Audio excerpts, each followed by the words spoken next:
Hello student, welcome in Bishop Academy online classes. Or today my topic is reactions of metal with salt solution. It is the four component of the chemical property of metal. We have already discussed about the chemical property of metal with the oxygens, chemical property of metal with the water, chemical property of metal with the dilute acid, and fourth component reactions of metal with the salt solution.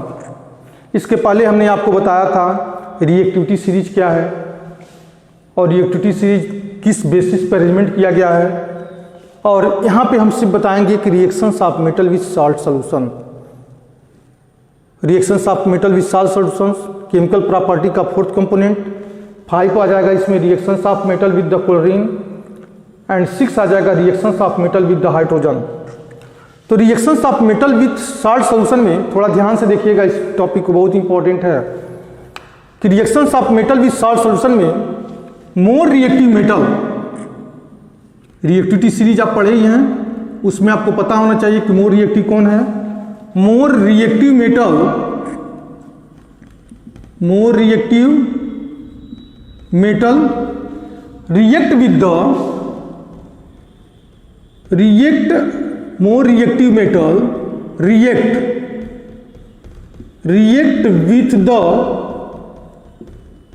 with the salt solution of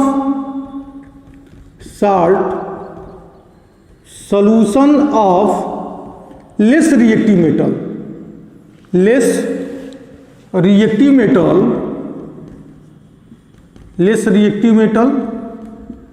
किसका salt solution? तो हमारा answer होगा less reactive metal का salt solution. मोर reactive metal किससे reaction कर रहा है? तो ऐसे साल्ट सॉल्यूशन जो लेस रिएक्टिव मेटल के द्वारा बने होते हैं.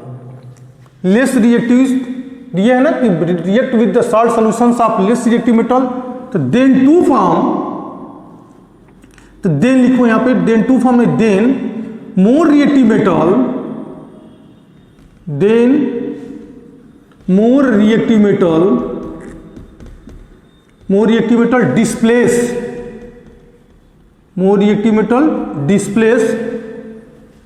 to the less reactive metal to their solution.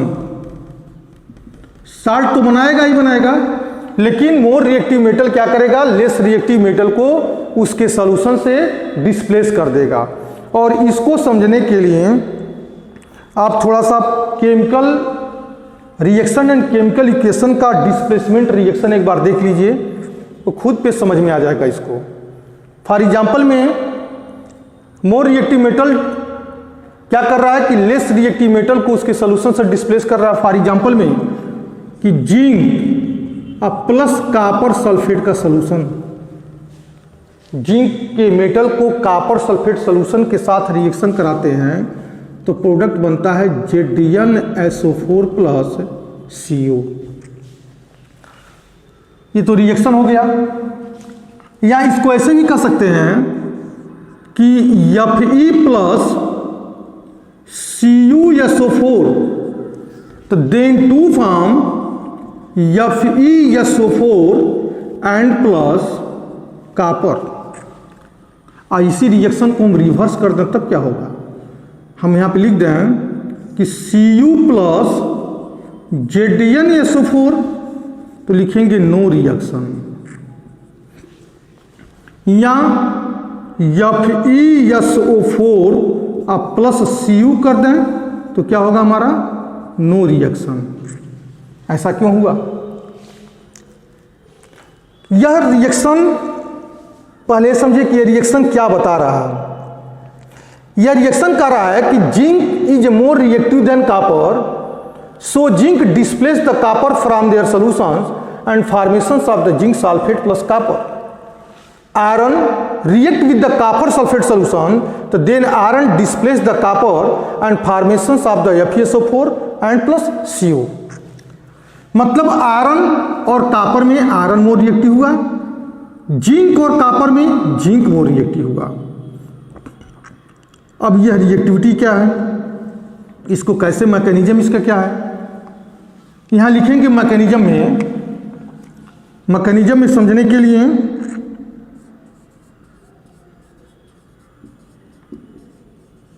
Mechanism, copper sulphate को तोड़ो, CuSO4 break into the Cu पे +2 चार्ज एंड सल्फेट पर -2 चार्ज। यह क्या बोल रहा है रिएक्शन, कॉपर सल्फेट को हमने डिसोसिएट किया तो यह कॉपर के आयन में टूटा और सल्फेट के आयन में टूटा। मतलब कॉपर के 2 इलेक्ट्रॉन को सल्फेट ले लिया, कॉपर के 2 इलेक्ट्रॉन को सल्फेट क्या किया, गेन किया। अब जिंक के देखिए कि zinc donate 2 electron from outermost shells and change into the Zn पे +2 चार्ज। जिंक 2 इलेक्ट्रॉन को डोनेट किया और किसमें चेंज हुआ, जिंक आयन में। अब इस 2 इलेक्ट्रॉन को यह कॉपर का मेटल गेन करेगा, Cu पे +2 चार्ज, टेक 2 इलेक्ट्रॉन, ये इलेक्ट्रॉन कहां से आया, तो इस इलेक्ट्रॉन को देने का काम किया है जिंक। जिंक इलेक्ट्रॉन को दिया है और इस इलेक्ट्रॉन को कॉपर गेन कर रहा है और चेंज हो रहा है किसमें, कॉपर में। अब इस मैकेनिज्म के थ्रू हम आइडेंटिफिकेशन कर सकते हैं कि जितना इजीली जिंक इलेक्ट्रॉन को डोनेट कर रहा है उतना इजीली कॉपर इलेक्ट्रॉन को डोनेट नहीं कर रहा है, क्योंकि जिंक का डोनेट किया हुआ इलेक्ट्रॉन को कॉपर का आयंस लेकर के कॉपर के मेटल में क्या हो गया, रिड्यूज हो गया। जो 2 इलेक्ट्रॉन जिंक ने दिया है उस 2 इलेक्ट्रॉन को कॉपर का आयंस एक्सेप्ट करके किस में चेंज हो गया, कॉपर में चेंज हो गया। ठीक यही प्रोसेस। अब यार यहाँ पे रिएक्शन क्यों नहीं किया, यहाँ रिएक्शन पॉसिबल क्यों नहीं है, तो हम कहेंगे कि जितना इजीली जिंक इलेक्ट्रॉन को डोनेट कर रहा है उतना इजीली कॉपर इलेक्ट्रॉन को डोनेट नहीं कर रहा है। तो जिंक का डोनेट किया गया इलेक्ट्रॉन, जिंक का डोनेट किया गया इलेक्ट्रॉन कॉपर तो एक्सेप्ट कर रहा है, लेकिन कॉपर की यह टेंडेंसी नहीं है को जिंक के कंपैरिजन में इजीली इलेक्ट्रॉन को डोनेट कर दे। इसलिए जिंक हाईली रिएक्टिव बनता है कॉपर से, और कॉपर जिंक सल्फेट को जिंक सल्फेट से जिंक को डिस्प्लेस नहीं कर सकता है। ठीक वही प्रोसेस इसमें भी आता है आयरन और कॉपर सल्फेट के केस में। आयरन इजीली डोनेट, पहले इसका डिसोसिएशन दिखाइए कॉपर सल्फेट का, तो कॉपर सल्फेट का भी डिसोसिएशन वैसे ही होगा जैसे हमने पहले भी लिखा है, CuSO4 break into the Cu पे +2 चार्ज एंड सल्फेट पर -2 चार्ज।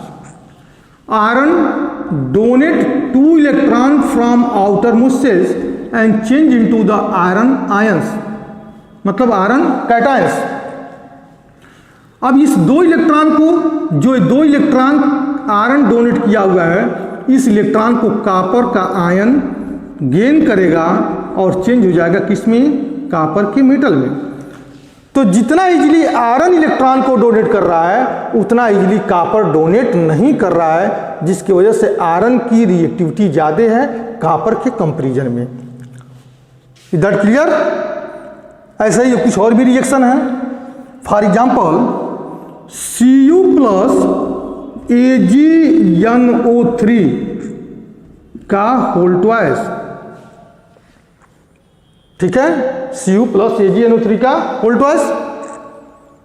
तो क्या लिखेंगे यहां पे, CuNO3 का होल ट्वाइस, CuNO3 का होल ट्वाइस एंड प्लस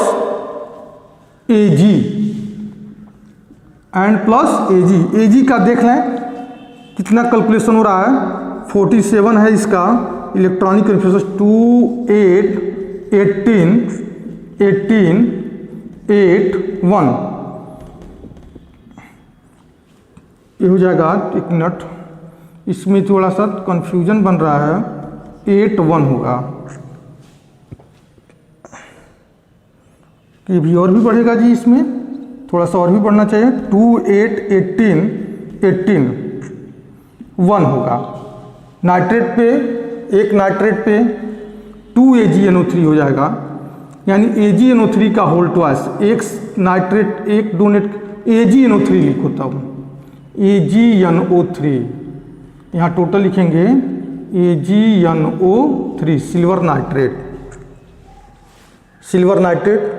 तो Cu कॉपर कितना डोनेट करेगा, तो इसको बैलेंस करना पड़ेगा, तो 2 AgNO3 लिखेंगे, तो यहाँ लिख देंगे हम 2 Ag प्लस 2 Ag, CuNO3 का होल ट्वाइस प्लस 2 Ag, ठीक है, यानी कि Cu प्लस 2 AgNO3, तो CuNO3 का होल ट्वाइस प्लस 2 Ag, मतलब copper is more reactive than एक silver, copper is more reactive than silver, तो copper displace the silver from their solutions and the formations of the copper nitrate plus silver, is that clear. तो reactions of metal with salt solution में लिखेंगे more reactive metal react with the salt solution of less reactive metal, तो then more reactive metal, then more reactive metal displaced to the less reactive metal to their salt solution, to their salt solution, is that clear। तो जितने zinc हुआ, iron हुआ, या दोनों copper sulphate, मतलब copper से highly reactive हैं, इसलिए कॉपर सल्फेट के सॉल्यूशन से या कॉपर को डिस्प्लेस कर दिए।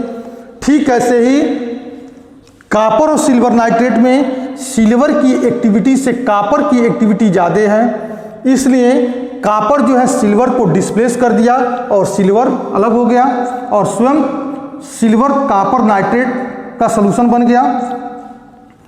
अब यहाँ पे इसका अपोजिट दिखाते हैं कि CuNO3 का whole twice and plus 2 Ag, तो क्या लिखेंगे यहाँ पे, नो रिएक्शन, कोई भी रिएक्शन यहाँ पे पॉसिबल नहीं है। अब इसको एक्सपेरिमेंट के रूप में हम समझ सकते हैं। एक्सपेरिमेंट कैसे इसका समझेंगे कि एक लैब में जाइए और लैब में जाकर के एक बीकर लीजिए और बीकर में कॉपर सल्फेट के सॉल्यूशन को रखिए। यहाँ एक हमारा बीकर होगा, इस बीकर में हमने रखा कॉपर सल्फेट का सॉल्यूशन, ये CuSO4 का सॉल्यूशन, इसके आगे हम लिख दिए AQ, aqueous solutions of the copper sulphate, जिसका कलर क्या है, ब्लू कलर है। कॉपर सल्फेट के सॉल्यूशन का कलर क्या है, ब्लू कलर है। इसमें जिंक के स्ट्रिप को रखिए, जिंक स्ट्रिप, ठीक है। जो कॉपर सल्फेट का एक्वस सॉल्यूशन जो ब्लू कलर का था, धीरे धीरे क्या हो जाएगा, वो फेडेड होता जाएगा, मतलब सॉल्यूशन चेंज हो जाएगा किसमें, कलरलेस में। सॉल्यूशन किसमें चेंज हो जाएगा, कलरलेस में। और जो रेड बीकर है, बीकर में हमने एक्वस कॉपर सल्फेट के सॉल्यूशन को रखा, इसमें हमने जिंक के स्ट्रिप को रखा जेडियन का। उसके बाद से जो देखते हैं कुछ समय के बाद, जो ब्लू कलर का कॉपर सल्फेट का सॉल्यूशन है, वह सॉल्यूशन किस में चेंज हो जाएगा, कलरलेस में। After some time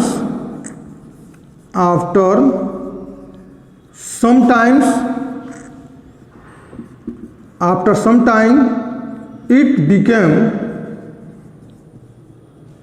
too colorless, it became too colorless। कुछ समय के बाद क्या हो जाएगा, कलरलेस हो जाएगा। और इस जिंक के स्ट्रिप पे एक रेडिश ब्राउन कलर स्ट्रिप हो जाएगा। रेडिश ब्राउन कलर आ जाएगा। वह रेडिश ब्राउन कलर किसका है, तो कॉपर मेटल है। जो रेडिश ब्राउन कलर है वो किसका, कौन सा है, मेटल है, तो हम कहेंगे वो कॉपर मेटल है। तो इस एक्सपेरिमेंट के द्वारा हम ये प्रूव कर सकते हैं कि zinc is highly reactive than copper, so zinc displace the copper from their solution and total copper ions, total copper यहाँ आयंस नहीं हो जाएगा, कॉपर मेटल हो जाएगा, copper metal deposit on the surface of the zinc metal. That clear? That solves.